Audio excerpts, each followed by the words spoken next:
Hola, mi nombre es José León y este es el curso de aviar de Avícola nivel 1. Bienvenidos. Vamos a ver todos los temas referentes a gallinas, patos, pavos, gansos, codornices y algunos los hacen extensivo también a cisnes y a otras especies de aves. Hoy vamos a hablar un poco del origen y la importancia y la producción de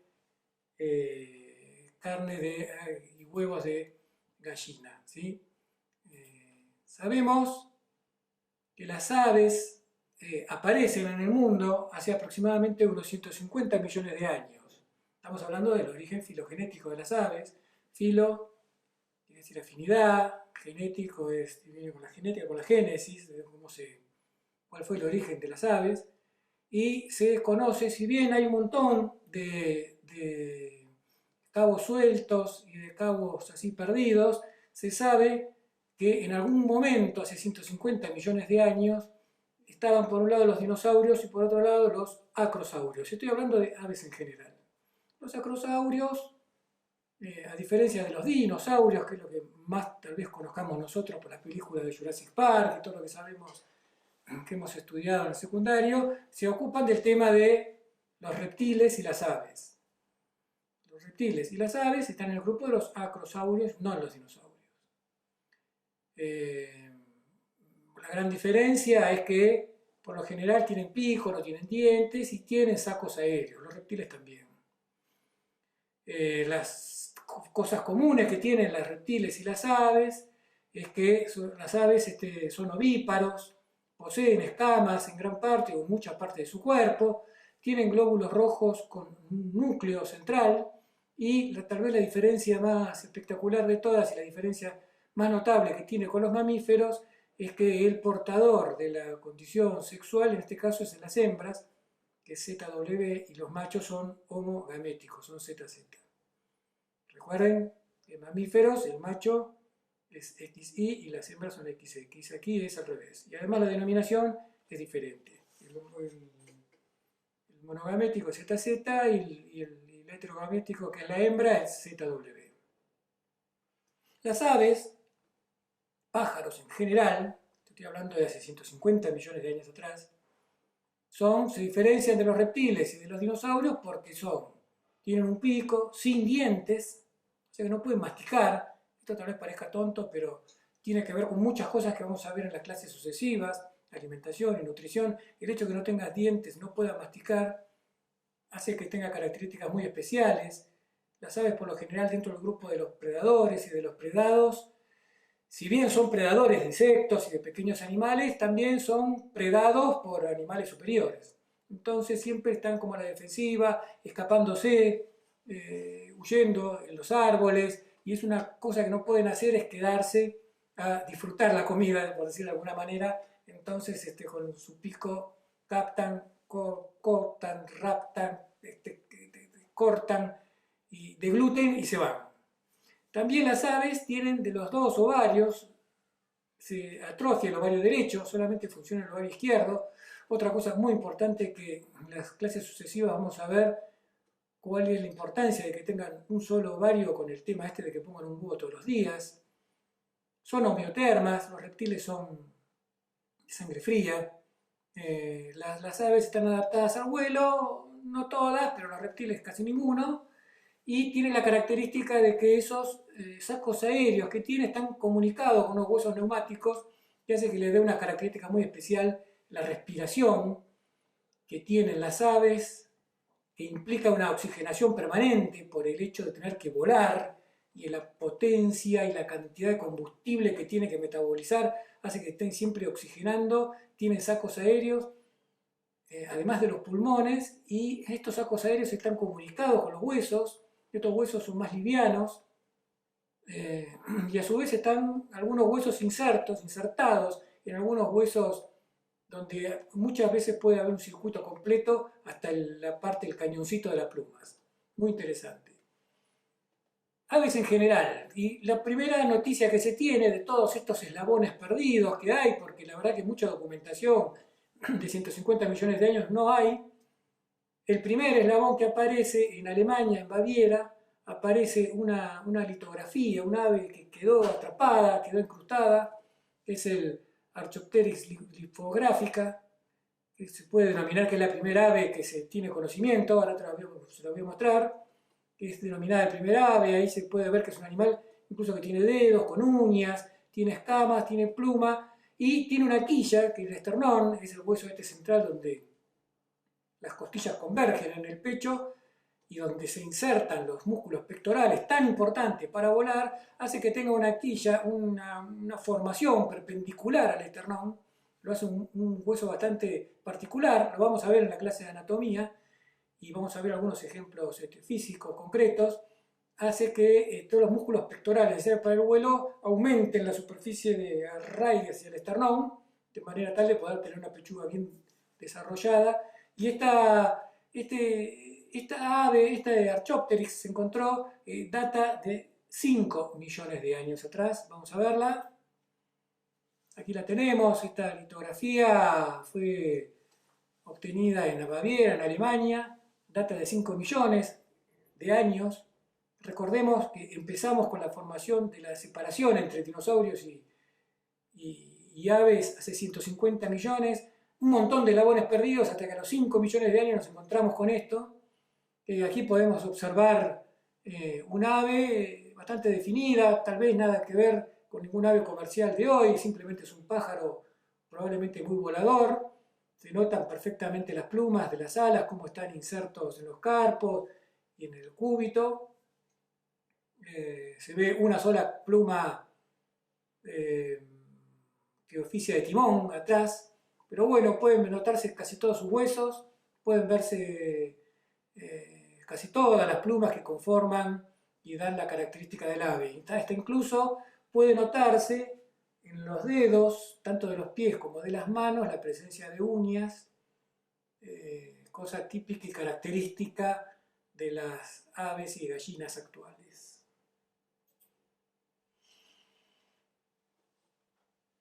Salteando todas estas faltas, ¿cómo aparecemos de 150 millones de años a 5 millones de años donde aparece esta ave incrustada en la piedra? A los animales que conocemos hoy, a las gallinas, a los patos, pavos, gansos, codornices y cisnes, vamos a ir viendo de a poco por dónde van apareciendo los distintos núcleos. La clasificación zoológica de las aves, y apunto ahora a las gallinas, pertenece a la clase Aves, al orden Galliforme, y a la familia Faisanidae, que son incluso de la familia de los faisanes, ¿sí? En el caso de los galliformes encontramos 3 núcleos. Hay un núcleo americano, que es el género Meleagris, que es el pavo común que habita en el sur de Estados Unidos, en el norte de México. Tal vez Estados Unidos y México, en vez de tener como ave nacional o sus banderas la descripción del águila, tendrían que tener un pavo, el pavo común, y ellos hicieron famoso en el mundo en el Día de Acción de Gracias al comer pavo, gracias a que es originario estrictamente de esa zona, del norte de México y del sur de Estados Unidos. Hay un núcleo africano, que es la famosa gallineta o la gallina de Guinea, que también tiene un uso comercial y un uso, de alguna manera, es buena ponedora y tiene muchas características carniceras. Y el núcleo asiático con el género pavo, que son los pavos reales, y el género gallus, que es el gallo doméstico, gallus gallus. Siendo otras especies, por ejemplo, los patos también pertenecen a la clase aves, pero son anseriformes, no pertenecen a la familia de los faisanes, sino a los anátidos. Y en los anátidos tenemos elanas, plastigrinchos domésticos, que es el pato pequín. Hay una subfamilia, Anatidae, pasa a ser Anseridae, los ansares, que son los cisnes y los gansos. Y tenemos una subfamilia donde se encuentra el género Coturnis coturnis, la famosa codorniz. Hay muchos eslabones perdidos, pasamos de 150 millones de años donde se originaron las aves, hace 5 millones de años hay una primera noticia de un ave parecido a un pájaro, que no tiene características productivas o económicas destacables, pero sí, viniendo un poco más acá, podemos hablar de que las gallinas aparecen y son originarias de la zona de Asia, países como China, India, lo que es la medialuna de Oriente. Ahí la medialuna de Oriente la marqué en rojo porque se mezclaba todo con India y con China. India está a la izquierda, es el lugar marcado en rojo. China está arriba, son lugares, acá arriba está China y acá a la izquierda está India. Y lo que se denomina la medialuna de Oriente es todo este sector que estoy marcando en rojo. Conforman los países que ahora conocidos como Myanmar, hasta hace pocos años, cuando yo era chico se conocía como Birmania, Vietnam, hasta hace 100 años era conocido como la Cochinchina, Tailandia, era conocido como Siam, Malasia, Java, Sumatra. Si miran, si le prestamos un poco de atención, corresponde a muchos nombres de muchas razas que tienen el nombre de esos lugares de origen. Vean que en la actualidad esta zona es un lugar de clima más bien templado, tropicales o subtropicales. Esta zona se encuentra desde el Ecuador hasta el trópico de Capricornio, que es el que tenemos aquí arriba, y un poquitito más arriba, China es un poquito más arriba del trópico de Capricornio, pero las aves son originarias de todo este sector, son aves que tienen características selváticas, cosa que también vamos a ver un poquito más adelante cuando veamos un poco la fisiología, el funcionamiento de la postura, cómo son animales que están acostumbrados a vivir en un sotobosque, un sotobosque de la selva con un filtrado de color verde. Miren qué importante que parecen, o qué tontos que parecen estos datos, pero cómo pueden aportar información que nos puede ayudar a hacer una crianza y hasta incluso pueda llegar a repercutir en el bienestar animal. Aquí tenemos un planisferio donde vemos el Ecuador claramente y los trópicos. El Ecuador pasa en Sudamérica, pasa por justamente el país denominado Ecuador, cruza el Atlántico, pasa por la mitad inferior de África y desde el Ecuador hacia abajo nos encontramos con básicamente con todo lo que es Oceanía. En el hemisferio sur hay un muy bajo porcentaje de superficie terrestre, casi todo el desarrollo humano y casi todo el desarrollo de las naciones y terrestres del planeta Tierra se producen en el hemisferio norte, del Ecuador para arriba. Tal es así que ahora voy a señalar India, China, que estoy señalando ahora, y la medialuna de Oriente, que se encuentra desde el Ecuador hasta el trópico de Cáncer. Me equivoqué, antes dije Capricornio, es Cáncer. Y incluso donde las temperaturas son más bien tropicales o subtropicales, las grandes razas más conocidas de todas, por ejemplo la clase norteamericana, que es de origen norteamericano, se observan y se han desarrollado desde el trópico de Cáncer hacia el norte, o sea, hacia los círculos polares de alguna manera, y en Europa también, desde bastante más arriba del trópico de Cáncer hacia los círculos polares. Por ejemplo, las clases inglesas están muchísimo más cerca del círculo polar que del Ecuador. Como para que nos demos una idea de cuando entremos a explicar algunas cuestiones fisiológicas que tienen que ver con el origen de las aves, con el origen de esa zona de Asia y cómo se adaptan a la economía y a las temperaturas y a las duraciones de los días en nuestras regiones, podemos ir piloteando información para poder obtener un mayor provecho. En el caso del hemisferio sur, podríamos manejarnos especularmente con lo que ocurre en el hemisferio norte. Fíjense que el cono sur se encuentra desde el trópico de Capricornio hacia el sur, ¿no? hacia los círculos polares. O sea, estamos en una condición mucho más parecida a lo que son las razas de clase norteamericana y las clases europeas, especialmente las inglesas. En ese lugar de Asia se encuentran 4 especies que son las que se creen originarias de las gallinas actuales. Allí podemos observar que se encuentra el gallo colorado de la India, el Lafayette y gallo de selva de Ceilán, Sonerati, el giro de la selva, el Gallus varius. Aquí vemos un primer gallo colorado de la India. A la izquierda tenemos unos dibujos de estas aves salvajes existen,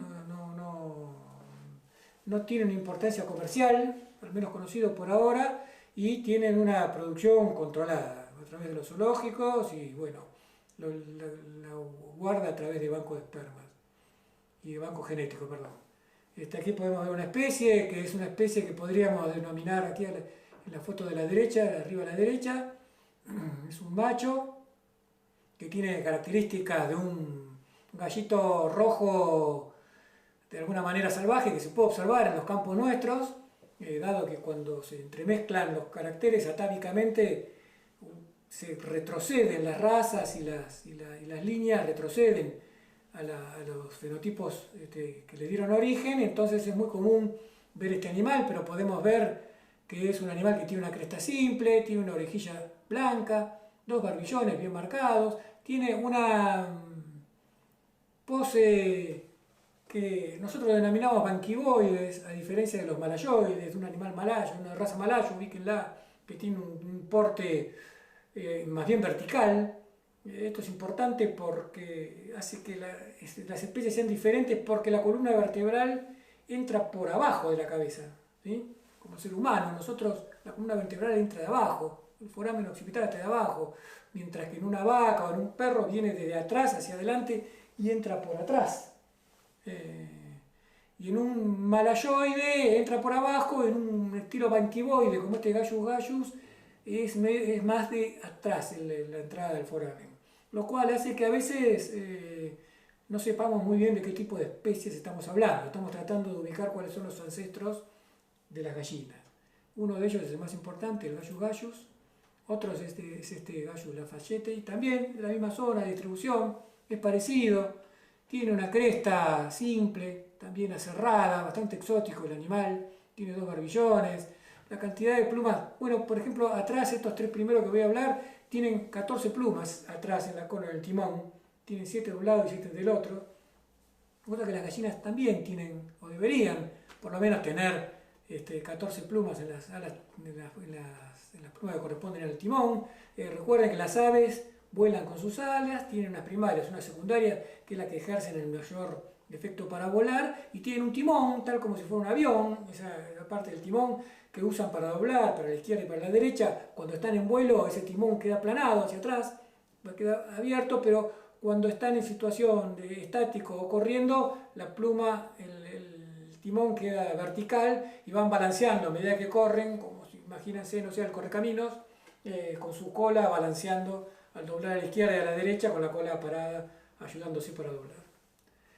Por supuesto no es como un timón de un barco donde maneja la corriente y desvía, por supuesto, es más bien un balanceo que hace en el cuerpo. Este animal se parece bastante y puede ser de las especies más de combate o de las especies más de producción, malayoides y banquivoides, está ahí intermedio. Fíjense que tiene patas rojas y tiene una coloración que, bueno, sí, se remite a las aves actuales, ¿sí?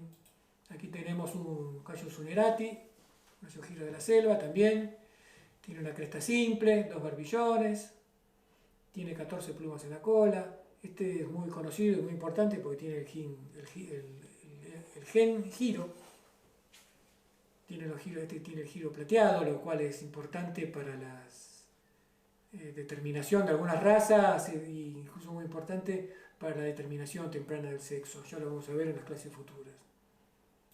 Y finalmente tenemos este Gallus varius, el gallo verde.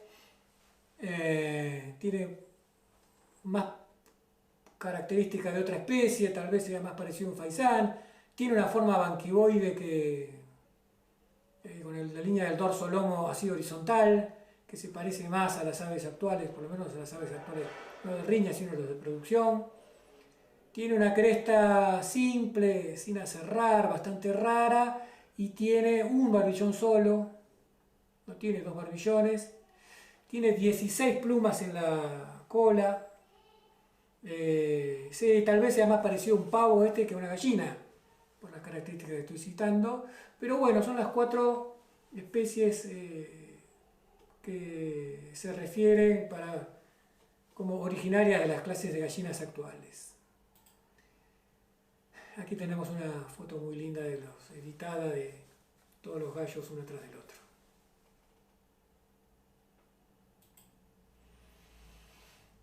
¿Cómo llegamos al gallo doméstico?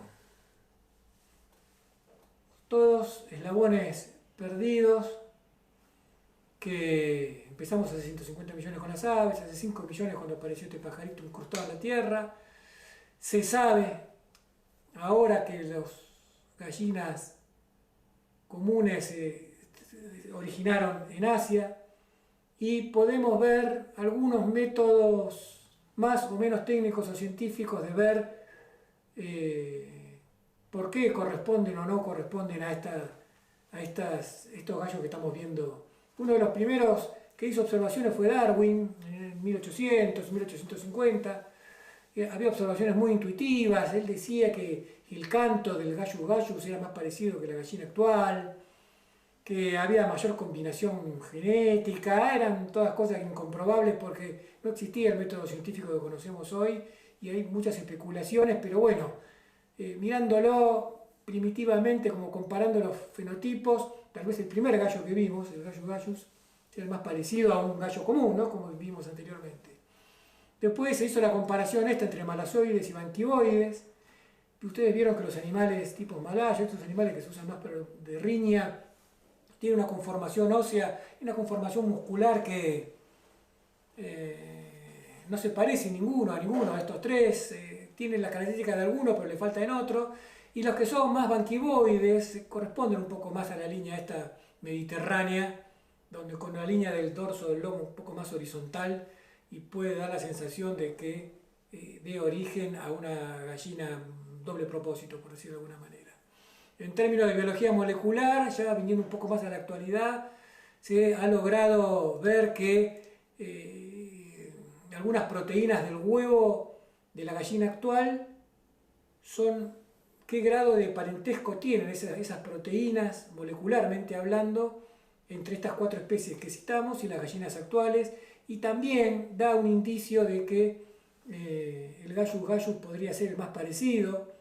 Por ejemplo, del último, del giro, las proteínas presentes en el huevo del giro son muy diferentes a las proteínas del huevo actual.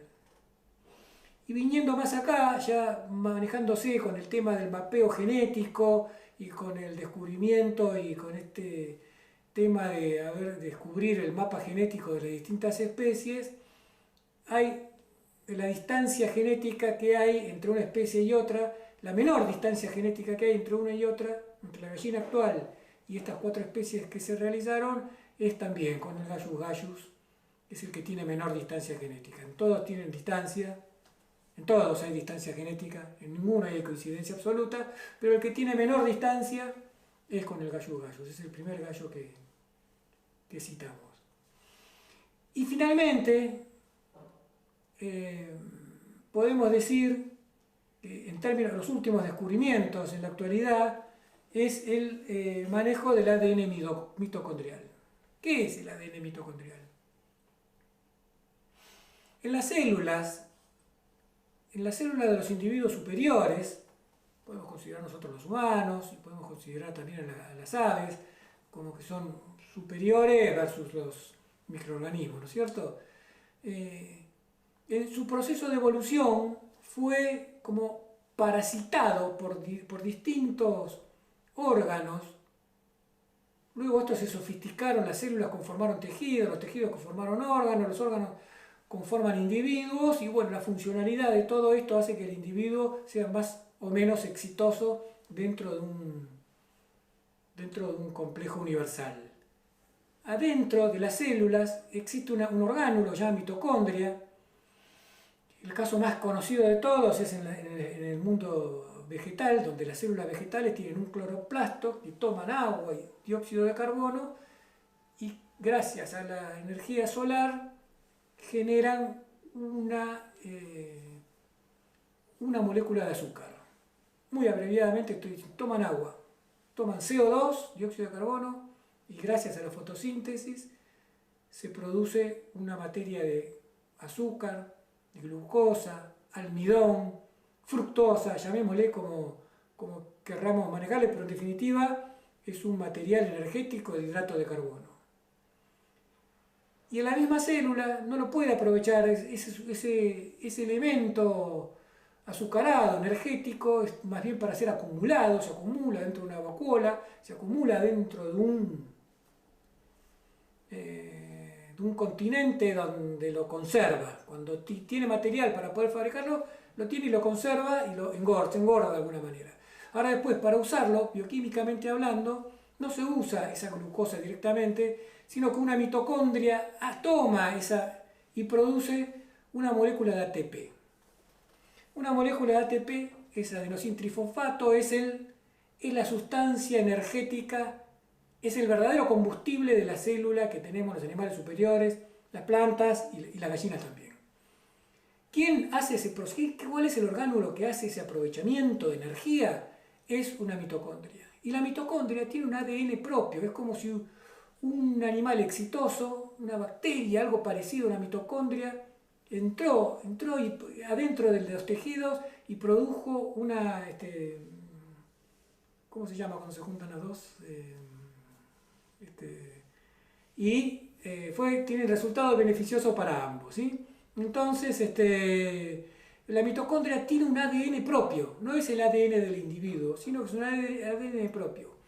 Cuando la hembra pone el óvulo, no pone solamente el óvulo, pone el óvulo con la información, con la mitad de la información de su madre, sino que además también tiene un séquito de células que le ayudan a formar después una placenta donde ese individuo se va a generar no solamente por ese óvulo, sino por esa unión de células que van a formar, le van a aportar todo lo necesario para que ese embrión después se desarrolle. El macho sí, solamente aporta una cadena o la mitad de la cadena de ADN para que se forme un nuevo individuo con el ADN completo. Dentro del tejido de la célula, el tejido mitocondrial, la parte mitocondrial, lo aporta la hembra. Quiere decir que nosotros, yo que soy varón, por ejemplo, tengo todos los que tienen las mitocondrias de mi cuerpo. Además, ahora yo genero las nuevas, mías propias, que son mías propiamente, pero las que yo tengo las heredé de mi madre, y mi madre de su madre, y de su madre y de su madre así infinitamente hacia arriba. Quiere decir que si nosotros vamos viendo los distintos tipos de ADN mitocondrial, podemos saber cuáles son los orígenes, y no hay muchísimos orígenes de ese ADN mitocondrial. El ADN es siempre el mismo, muy probablemente el tuyo sea exactamente idéntico al mío, y sea idéntico a cualquier europeo y a cualquier. Probablemente tengamos alguna diferencia con algún africano o con algún asiático, pero nuestros acá en Argentina probablemente casi todos tengamos el mismo ADN mitocondrial. O sea que podemos saber de dónde venimos. Y haciendo este estudio, sí se ha desarrollado que el origen del gallo doméstico tiene que ver con el Gallus que mostré en la primera foto. Bueno, muy bien. Entonces, viniendo un poquito más acá, solamente unos 8.000 años, podemos decir que ocurrió la verdadera domesticación de la gallina en la civilización actual. Hay evidencias en Tailandia y en Vietnam que conformaban parte las aves del núcleo familiar y que se utilizaba el huevo como principal o como un ingrediente importante en las comidas de los habitantes de Tailandia y Vietnam. Hay muchas contabilidades en la Mesopotamia, con los asirios, época de los caldeos. Hay muchas contabilidades donde se tenía en cuenta la ganadería aviar y la postura de sus huevos. Y hay muchas evidencias también de Egipto, también con 5.000 años de historia, muchos jeroglíficos, muchos censos documentando stocks de gallinas y de huevos, y la espectacular evidencia de las mastabas. ¿Qué eran estas mastabas? Una cosa increíble. Los egipcios, hace 5.000 años atrás, realizaban incubación artificial. Ponían los huevos de las gallinas en el estiércol de camello humedecido, fermentaba y oficiaba de incubadora artificial. Muchísimos perecían, muchísimos nacían, pero los egipcios habían logrado independizarse de que la gallina se incucara para poder multiplicarla. Hay bastantes evidencias de que los egipcios sacaron estas ideas de cómo incuban los reptiles en la arena, las tortugas, para multiplicarse. Increíble, los egipcios con sus mastabas ya habían introducido el concepto de incubación artificial.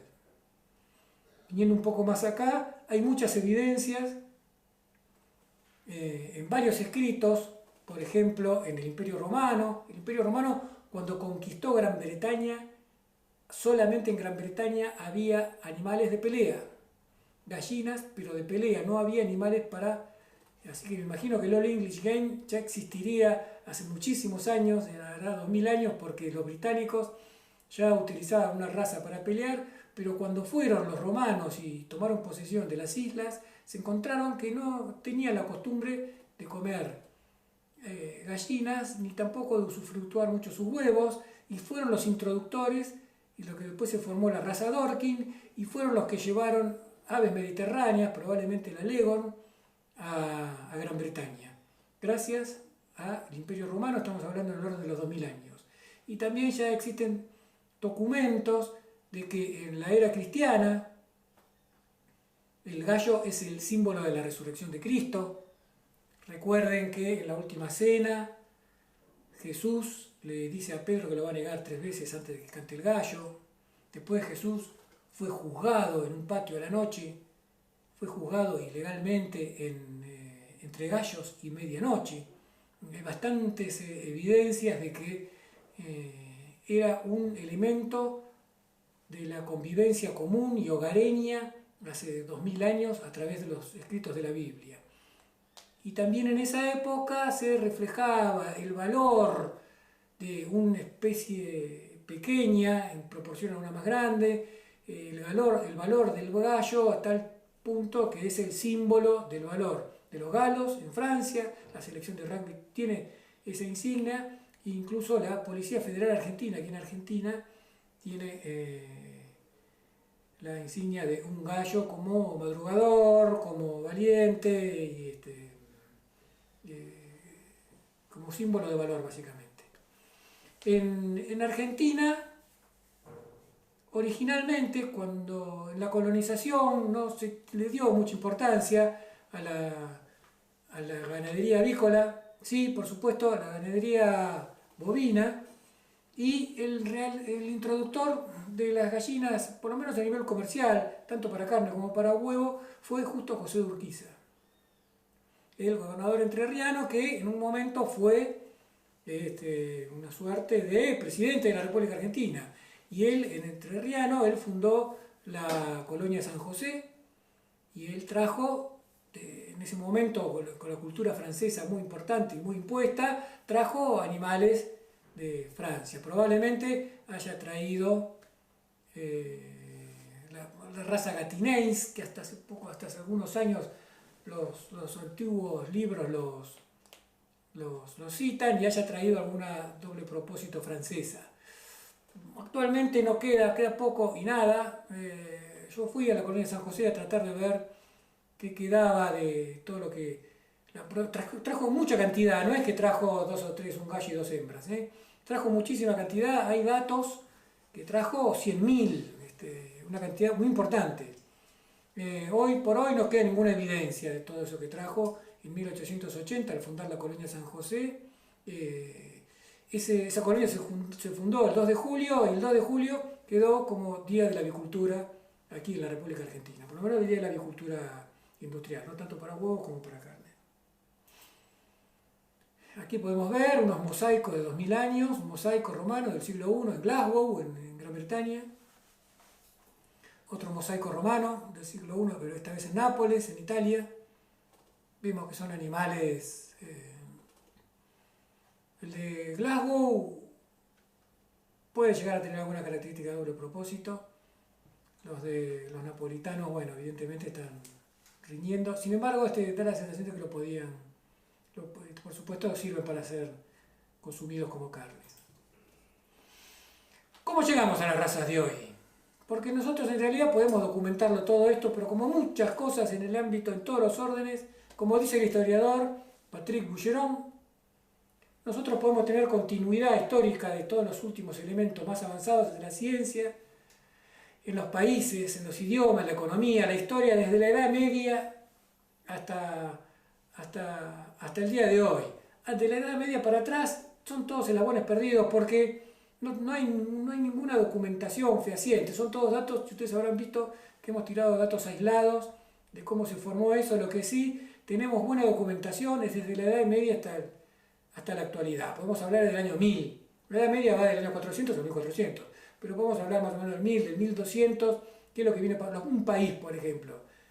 Si hablamos de Italia, hasta antes de la Edad Media no sabemos muy bien qué era Francia, la Galia, España, Bretaña y los países de Asia y los países de América no existían. Y bueno, a partir de la Edad Media y hoy se puede empezar a explicar un poco cómo van apareciendo y cómo se puede dar una realidad actual, y se puede dar a partir de la Edad Media hasta este momento. Podemos hablar del idioma, de los países, de la economía, podemos hablar de historia y podemos hablar de gallinas también, donde podemos dar datos concretos más o menos desde la Edad Media hasta la actualidad. ¿Qué pasó en un momento determinado? La población era rural en casi todo el mundo y cada casa tenía sus gallinas que convivían con ellos, además vivían adentro de sus casas. A partir de la revolución industrial, a partir del cambio de la demografía rural, urbana, un montón de gente que vivía en los lugares rurales se fueron a vivir en las ciudades, empezaron a desarrollarse las ciudades, empezaron a aparecer los mercados, empezaron a aparecer una demanda concreta de comida estacionada todo el año. Entonces empezaron a aparecer mercados y esos mercados necesitaban que llevaran constantemente en todas las temporadas del año, en invierno, en primavera, en verano, abastecerlos de mercadería lo más homogénea posible. Y es así como se fueron formando las razas. Las razas se fueron formando en el año 1800. No solamente las razas de aves, las de vacas, las de caballos, las de cerdos, ovejas, casi todas tienen nombres ingleses, casi todas las difundió el mercado y la mercadotecnia inglesa del imperialismo de aquella época, y también difundió las razas, y las razas de carne, las razas de doble propósito y razas ponedoras, que son las que conocemos actualmente. A partir de 1850, donde empieza a cambiar la economía, por ejemplo en Argentina, a pasar de ser una economía exclusivamente ganadera a ser también agrícola, no se sabía qué hacer con la cantidad que se producía de cereales. En ese momento era trigo, un poco de cebada, centeno, avena, pero mayormente era trigo. El maíz y la soja en esa época no existía. La especie mejor adaptada para el aprovechamiento de esa producción granaria fueron las aves. Las gallinas fueron los que mejor aprovecharon ese boom de producción de trigo, y cuando llegaron las razas aquí en Argentina se produjeron una explosión de producción de carne de pollo. Esto ocurrió aproximadamente en el 1850, en ese orden, algunas antes, otras después, y algunas fueron de toda la vida, siempre existieron algunas razas, pero las razas comerciales, o las razas que nosotros conocemos, las clases norteamericanas, las europeas, incluso las asiáticas más conocidas, de todos se formaron en el año 1850 por la necesidad de los mercados. En esa época también, en la época de 1860, Mendel y Naudin fueron dos personas estudiosas y preocupadas, no tenían demasiada tecnología, descubrieron lo que hoy son las famosas leyes de Mendel. Cuando se formaron las razas, la gente no conocía las leyes de Mendel, no se entendía muy bien cómo era este traspaso genético y cómo todo en ese momento se pensaba que los genes se mezclaban en una sopa y después se volvían a reunir en un individuo y podía pasar lo que pasara.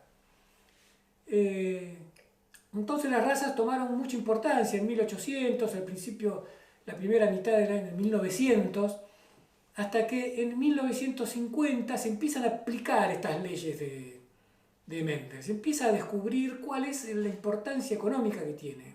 Y se empieza a dar cuenta de que la selección, de la endogamia y que la genética, lo vamos a ver en las clases sucesivas, pero no se aportan los genes así en una sopa donde se mezcla todo y ocurre así tan aleatoriamente. No, el macho aporta la mitad de la información, más o menos, alineada, la hembra también aporta en su formación la mitad, también más o menos alineada, y se vuelve a unir en un mismo individuo y se vuelve, cuando hay una combinación de sus hijos, se vuelven a desdoblar en respuestas conocidas. Entonces, cuando se empezó a ver eso, empezaron a aparecer líneas de alta postura y líneas de doble propósito y líneas, perdón, de doble pechuga.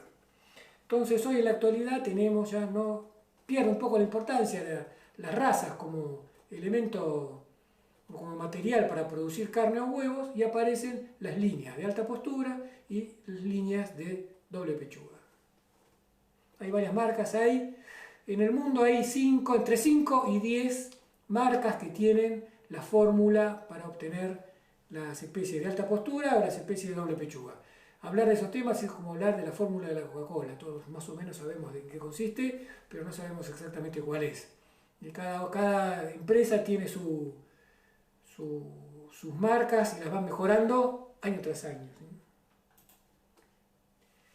Veamos cómo impacta esto en la actualidad. Nosotros pensemos que, si bien no hay mucha documentación, se sabe que en el año 1800 había 1.000 millones de personas en todo el mundo. 1.000 millones de personas. En el año 1950, ya con los censos más o menos organizados en todo el mundo, se determinó que éramos 2.600 millones de personas. Quiere decir que en 150 años se duplicó la población y un poquito más. En el año 2000, 50 años después, se volvió a duplicar la población a 6.000 millones de personas. Ahí fue cuando se le dio la importancia a Malthus. Malthus era una persona donde generó en el ambiente académico y político, pegó con mucha intensidad, y él predecía que la población humana iba a crecer asintóticamente, la producción de alimentos no le iba a poder acompañar hasta que en un momento se iba a producir un colapso donde la humanidad se iba a morir de hambre. Y ocurrió lo contrario. Pero cuando yo estudiaba en la facultad en el año 80, se decía esto. Y ocurrió lo contrario. Los agrónomos hemos triplicado y cuatruplicado y hasta quintuplicado la producción. Casi todos, con muchos errores, con muchas falencias, pero se ha hecho. No se erradica el hambre en el mundo porque por cuestiones políticas es muy difícil de solucionar, pero la explosión demográfica se detuvo y la proyección es que en el año 2050 vamos a ser 9.300 millones, o sea, no se va a volver a duplicar en los próximos 50 años. Quiere decir que la población se estabilizó.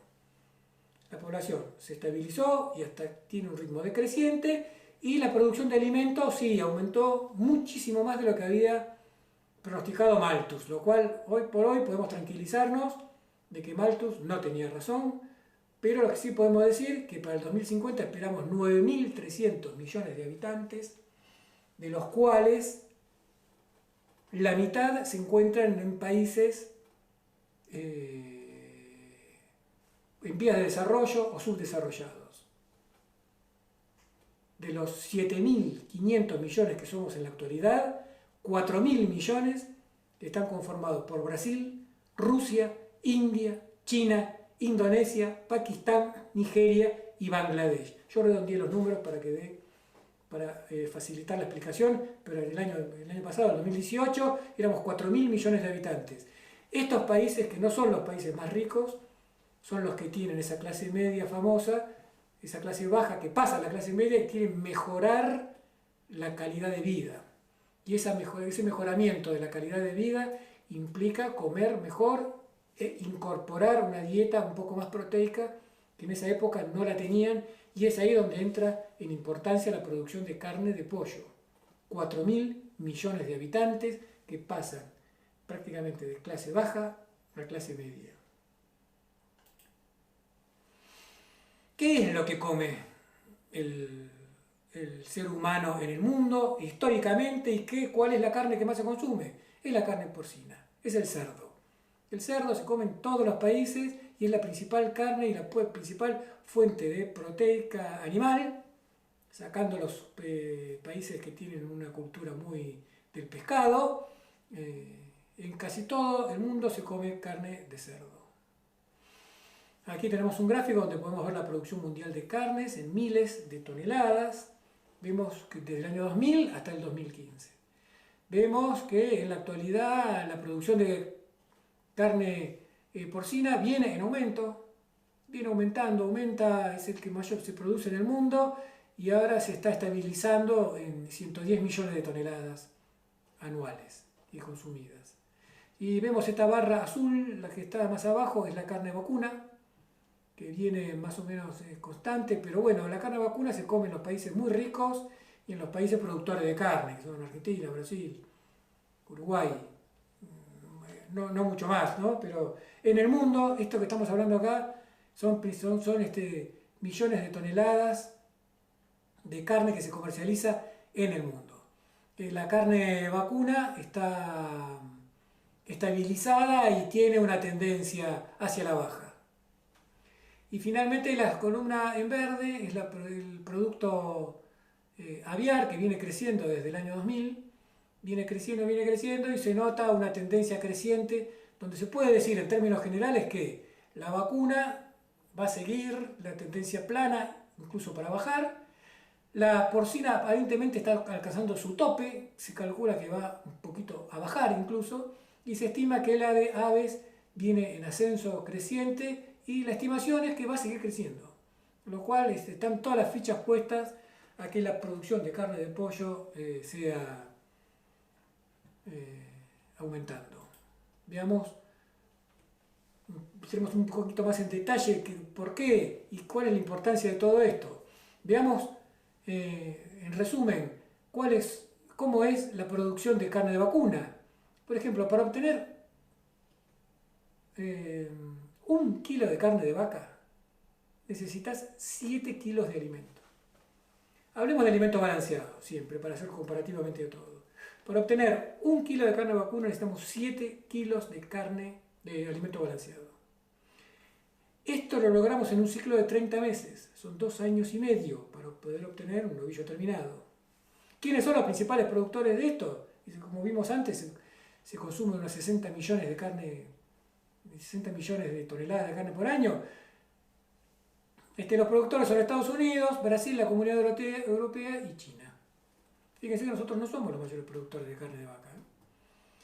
Y los mayores consumidores en el mundo son Uruguay y Argentina con 60 kilos y Brasil. Son los mayores consumidores de carne. Nosotros históricamente en Argentina, cuando estudiamos las primeras estadísticas que había, siempre históricamente se ha comido 80 kilos de carne por habitante y por año. En la República Argentina ahora estamos en 60, ha bajado y viene bajando, de a poquito viene bajando en la República Argentina. Vamos al caso de los cerdos. Para producir 1 kilo de cerdo necesitas 3 kilos de alimento balanceado. Para lograr esto necesitas un ciclo de 6 meses. El mayor productor de carne de cerdo es China y los mayores consumidores de carne es la Comunidad Europea, China y Argentina entra con 8 kilos. Cuando yo era chico no existía la carne de cerdo, no tengo conocimiento. Se comía cada tanto algún lechón que se mandaba a comprar, se traía del campo y se consumía, pero no había consumo de cerdo como está apareciendo ahora, donde hay reemplazo directo, ¿no? Entre el asado y las costillitas de cerdo y bueno, el reemplazo directo que hay en las parrillas, por lo menos en las parrillas domingueras en la República Argentina. Y vamos al caso de las aves, que para obtener 1 kilo de ave necesitas 2 kilos de alimento. Esto ya es una diferencia, pero ya es grosera. En vaca necesitas 7, en cerdo estás ahí, necesitas 3. Para producir 1 kilo de ave necesitas 1 kilo de gallina, necesitas 2 kilos de alimento balanceado. Esto se logra en 2 meses. Esta diferencia es significativa porque la diferencia generacional, el ritmo de crecimiento es muy diferente.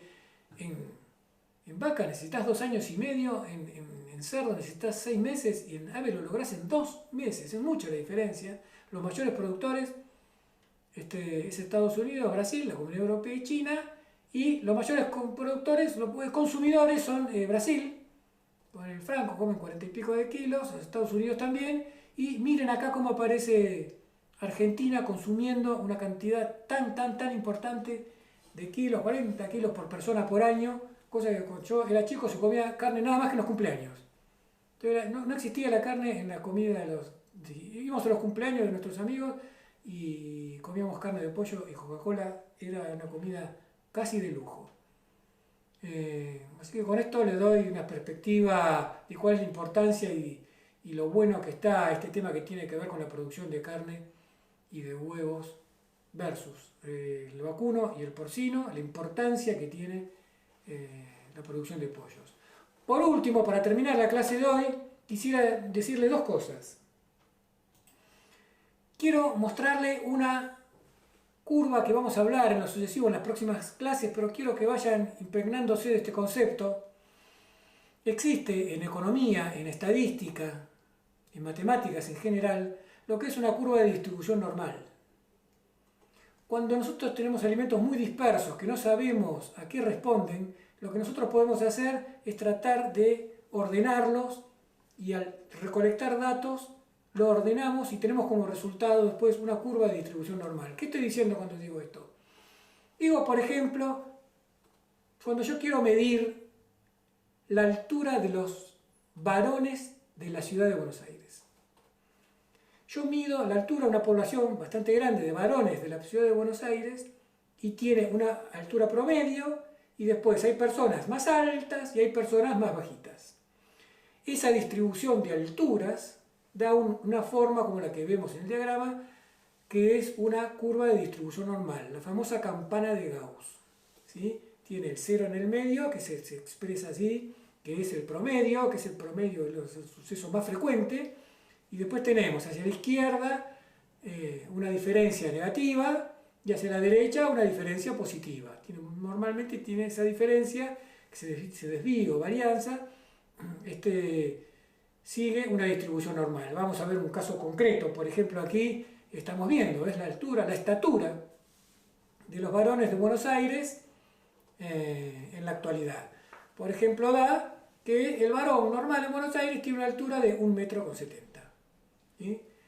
Después tenemos cuántas personas fueron, bueno, tendría que sumar la cantidad que están, pero hay 130 personas, de todo lo que se mostraron, el promedio dio que 130 personas medían 1,60 metros, 100 personas medían 1,65, o sea 5 centímetros menos, 100 personas medían 5 centímetros más, y así sucesivamente para cada lado. ¿Sí?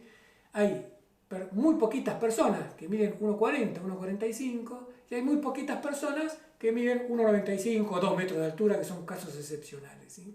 Entonces esto lleva a una conformación de una curva normal.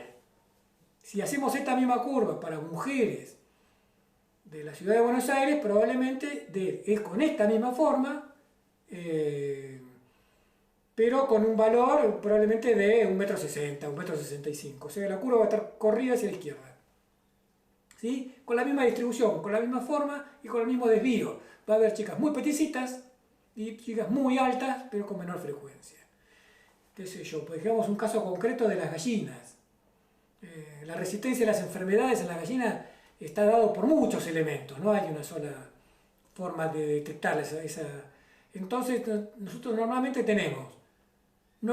la población de gallinas son resistentes a determinada enfermedad y da ese valor intermedio que nosotros tenemos en el medio. Hay algunas hacia la derecha que son muy resistentes y hay otras especies de gallinas que son muy poquito resistentes, están en el borde izquierdo de la curva, que son muy lábiles, son muy poco resistentes a la enfermedad y probablemente esas gallinas mueran. No nos alertemos, no nos volvamos locos, porque siempre hay un sector de la sociedad que es demasiado resistente para algunas cosas y otros son demasiado sensibles para otras. ¿Sí?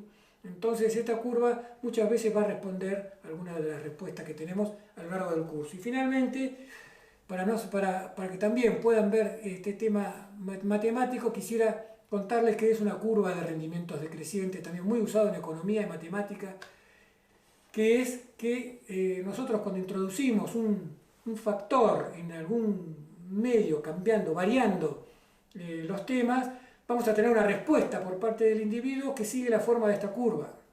Fíjense, aquí nosotros en las abscisas tenemos factores productivos, en las ordenadas tenemos la cantidad producida. Entonces, por ejemplo, si yo en una dieta alimentaria no tenía proteínas, por ejemplo, la dieta, comía nada más que maíz, empiezo a aumentar la cantidad, voy poniendo dosis cada vez más grandes de proteína, tengo una respuesta superior de la cantidad producida de animales. ¿Sí? El animal engorda mejor.